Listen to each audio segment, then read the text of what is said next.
In 1951, a sociologist by the name of Kurt Lewin developed what is referred to as the force field analysis.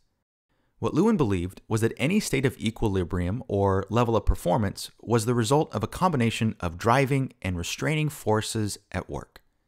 Driving forces represent those forces that encourage change in some way.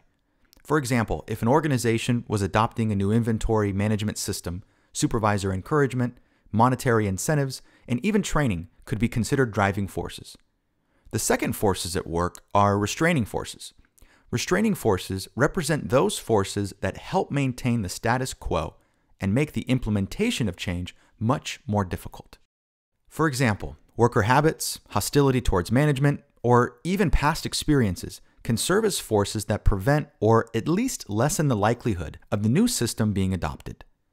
Now, this constant interaction between driving and restraining forces produces what is known as an equilibrium. This equilibrium can represent either the current level of performance or simply the current state of being. So according to Lewin's force field analysis, in order to implement change, we would need to increase those driving forces, decrease those restraining forces, or both. Now that we know a little bit about the model, let's walk through some steps that management can take to increase the rate of adoption to change. A few days ago, Comcast announced an offer to buy competing cable provider Time Warner Cable for $46 billion in stock. Although the deal may not go through due to anti-competitive concerns, let's use it as an example as we conduct a force field analysis. First, let's outline the driving and restraining forces that are likely present in this scenario.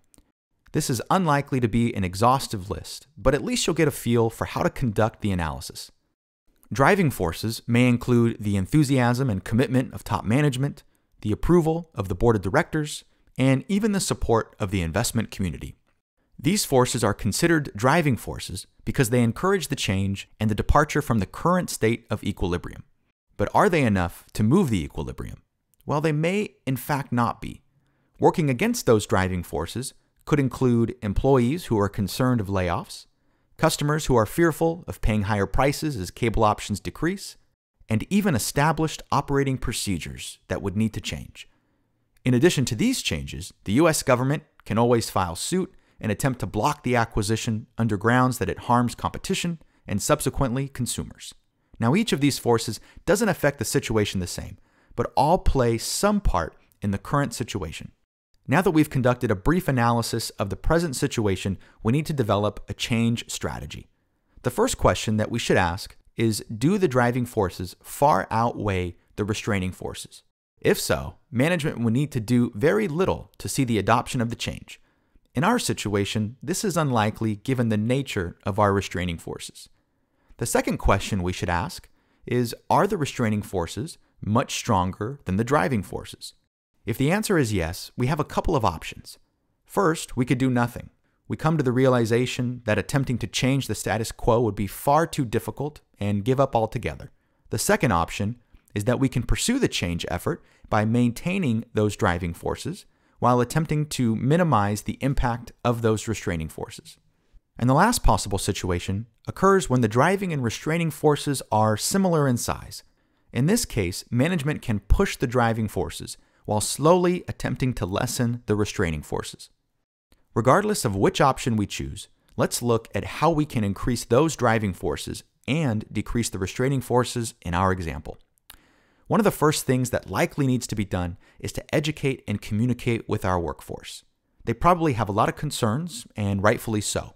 By educating them about the acquisition and what the new company would look like, we can slowly start to chip away at those restraining forces, making change much more likely.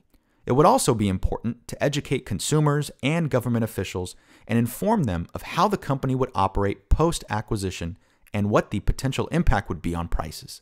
The next action that we can take is to allow employees to actively participate in the change process. Research shows that people are far more willing to go along with the course of action if they've been given the opportunity to voice their opinion, even if the decided course of action is against what they proposed. So by involving employees in the process and allowing them to make decisions on how jobs will be performed, this may lessen some of the restraining forces at work. Providing managerial support in the form of training, added incentives, and other actions can also decrease restraining forces and make the possibility of an acquisition more of a reality. Change, of course, isn't a guarantee, but organizations today operate in environments that require them to be nimble, that require them to be able to leverage opportunities in the market. Unfortunately, it's difficult to do those things if your workforce is set on maintaining the status quo. So by using techniques such as Lewin's force field analysis, organizations can better implement change and increase their chances of success. Thank you for watching this video on Lewin's force field analysis. In next week's video, we're going to talk about some of the different characteristics that lead to more satisfying and motivating jobs in the workplace. For questions, please leave them in the comment box below, and I'll do my best to get back to them in a timely fashion. If you want more from Alanis Business Academy, you can subscribe to our channel or go to alanisbusinessacademy.com, where you'll find additional content, quizzes, and more. Thanks for watching.